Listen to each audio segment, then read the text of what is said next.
मुझे इस ग्रुप में नहीं रहना है जहां आसाराम बापू और राम रहीम को के लिए आवाज उठाने वाली महिला बैठी हो। तो मैं उसको लिखी हूँ, तुम्हें रोका कौन है यहाँ से लेफ्ट होने के लिए? मुझे रिमूव किया जाए। अरे लोग क्यों रिमूव करेगा, तुम खुद हट जाओ, कम्युनिकेशन गैप करो वहां से। मैं बोली बस यही विडंबना हिंदुओं का है, जो तुम्हें लॉलीपॉप दिखा देगा, चाटना शुरू कर दी।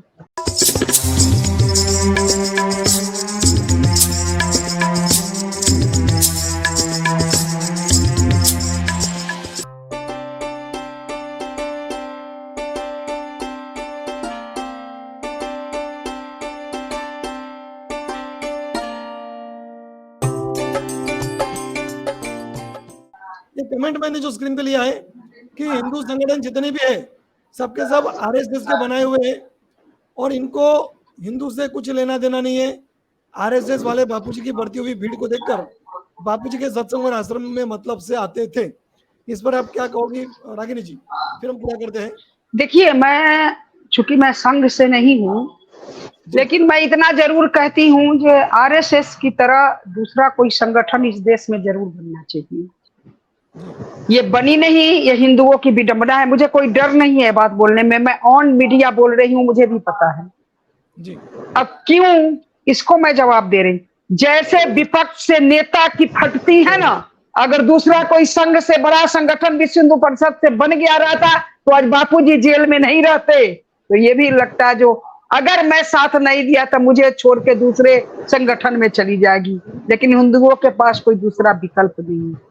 इसलिए भारत में एक बड़ी संगठन की जरूरत है और रहेगी। भाजपा डरती है कि अगर मैंने हिंदू के मन के अनुसार काम नहीं किया तो कांग्रेस को वोट दे देंगे। कांग्रेस डरती है जब मुल्ला और मिशनरी को अगर मैंने उसके मुताबिक संत को नहीं फंसाया, हिंदूवादी को नहीं फंसाया, तो ये भाजपा को वोट कर देंगे। तो ये ऐसा संगठन में भी ये बननी चाहिए ताकि मन में डर रहे। रामायण में बाबा तुलसी लिखे है, जब बोले राम शकूप तब भय बिन होए न प्रीत। संत से भी प्रीत नहीं है इस देश को, क्योंकि पता है जो कोई बड़ा चेहरा। आज ये बताइए, चाहे जूना अखाड़ा, मानिक भाई हमारे छोटे भाई बोले हैं, जूना अखाड़ा के संत ने ऐसा बयान दिया था जो बापूजी से मिला था, जूना अखाड़ा जिस दिन रोड पर आ जाएगी बापूजी निकल के बाहर आ जाएंगे। ये भारत की कोई छोटी जगह नहीं है, ये छोटी हस्ती नहीं है जूना अखाड़ा। और रागिनी तिवारी नहीं है, मानुक भाई नहीं है, मानव भाई नहीं है, जूना अखाड़ा है जो सिस्टम हिला के रखने वाली। तो यही है जो कहने से क्या होता है। देखिए, कहने से कुछ नहीं होता है जब तक करोगे नहीं। कर्म प्रधान विश्व करी राखा, जो जशकिन है वही फल चाखा।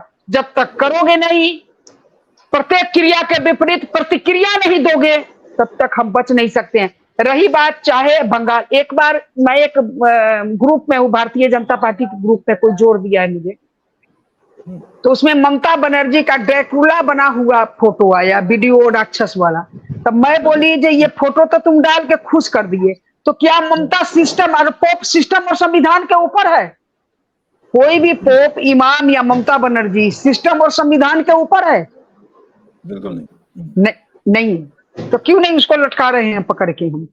इसका मतलब कहीं ना कहीं मेरे घर में भी चोर बैठा हुआ है, तो उस चोर को मैं पकड़ने जाऊंगी तो मेरे चोर का भी भेद खुल जाएगा। ये डर कहीं ना कहीं बैठा हुआ। इसीलिए भगवान बचाए ऐसे चोरों से, भगवान बचाए ऐसे कुकर्मियों से। हम लोग अगर देश धर्म के ये काम करते हुए संत, सुदर्शन राष्ट्र निर्माण में मैं हूँ, आप लोग को पता है मैं महिला विंग में ही देखती हूँ। तो हमारे बड़े भाई सुरेश चौहान के जी कहते हैं, जो संत सैनिक और साध्वी सताएं तो हमें बताएं।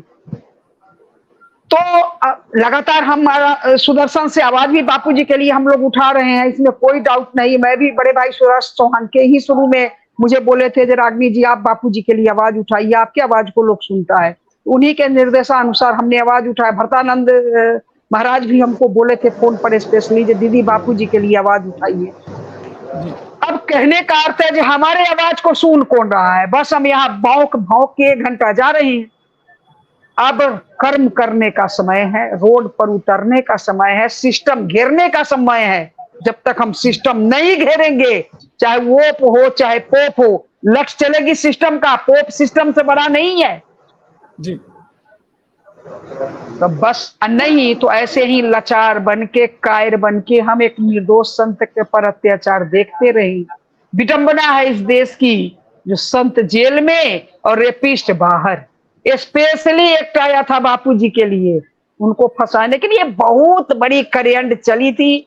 चूंकि बापूजी एक छोटे राजनीतिवादी तो थे नहीं, मानिक देशमुख भाई तो थे नहीं, ये बापूजी थे जिनके करोड़ों देश विदेश में साधक थे। देश की बात हटाइए, तो इतनी बड़ी सिस्टम से पहले जन जन तक पहुंचाया गया कि अभी मैं आप मुझे जो लिंक दिए थे उसको मैं एक ग्रुप में डाली, तो मुझे तुरंत जवाब आया है मुझे इस ग्रुप में नहीं रहना है जहां आसाराम बापू और राम रहीम को के लिए आवाज उठाने वाली महिला बैठी हो। तो मैं उसको लिखी हूं, तुम्हें रोका कौन है यहाँ से लेफ्ट होने के लिए? मुझे रिमूव किया जाए। अरे लोग क्यों रिमूव करेगा, तुम खुद हट जाओ, कम्युनिकेशन गैप करो वहां से। मैं बोली बस यही विडंबना हिंदुओं का है, जो तुम्हें लॉलीपॉप दिखा दिया गया, चाटना शुरू कर दी। बस राजनीतिवादी से क्यों राजनीति दूरी रखती है? भारत के कोई छोटा नाम नहीं है राजनीतिवादी, लेकिन आज तक राजनीति क्यों दूरी रखती है कि मैं गलत न सुन सकती हूँ न चुप रह सकती हूँ। ये भी मेरे में एक डिमेरिट है, बिना खाए रह सकती हूँ, बिना सुनाए नहीं रह सकती। तो सब लोग दूरी रखता है तो हमें जरूरत भी नहीं है, ईश्वर का दिया हुआ सब कुछ है मेरे पास। तो वही मैं कह रही हूँ मानव भाई, बापूजी के साधक से मैं विनम्र निवेदन, मैं जनक की धरती की बेटी राजनीतिवादी, लोग मुझे जानकी बहन कहते हैं, ये जानकी जनक की धरती के बेटी है, बापूजी के साधकों आपसे वंदन कर रही है और भीख मांग रही है आपसे।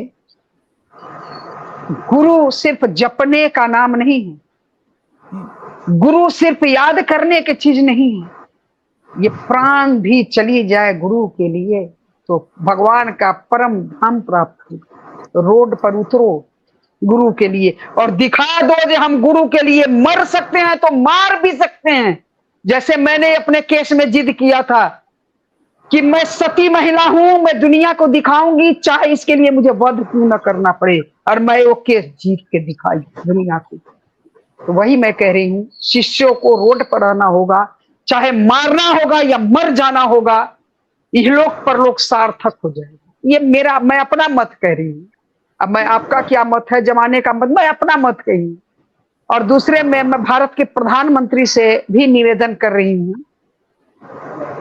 हे भारत के प्रधानमंत्री, आप जय श्री राम के उद्घोष से आए थे और करोड़ों लोग, कई करोड़ लोग आपसे आशा रखे थे कि आप आइएगा तो संत, साधु, गाय, गंगा, गीता, गौरी, इन सब का रक्षा होगा। तो अपने इस जो पब्लिक का श्रद्धा है, जो पब्लिक की आशा है, उससे मत हटिए। दोबारा भी वोट आना है और मिलेगी, लेकिन संत पर अत्याचार न हो। अथक प्रयास कीजिए, जिस संत को बाहर कीजिए, उनको भी अपने पक्ष रखने का मौका दीजिए। पक्ष तो रखे, ये तो एकदम से जज तुम्हारा, हाकिम तुम्हारा, अदालत तुम्हारी, तो निश्चित दोषी मैं ही करार होंगी। तो बापूजी के साथ यही है, सिस्टम भी उनका, प्रूफ भी उनका, कानून भी उनका, मिलॉर्ड भी उनका, बापूजी दोषी बन गए। तो मैं प्रधानमंत्री जी से निवेदन कर रही हूँ, एक तरह से भीख मांग रही हूँ, जो बापूजी के साथ न्याय। जय श्री राम, वंदे मातरम। जय श्री राम, वंदे मातरम। बहुत बहुत धन्यवाद रागिनी जी आपका।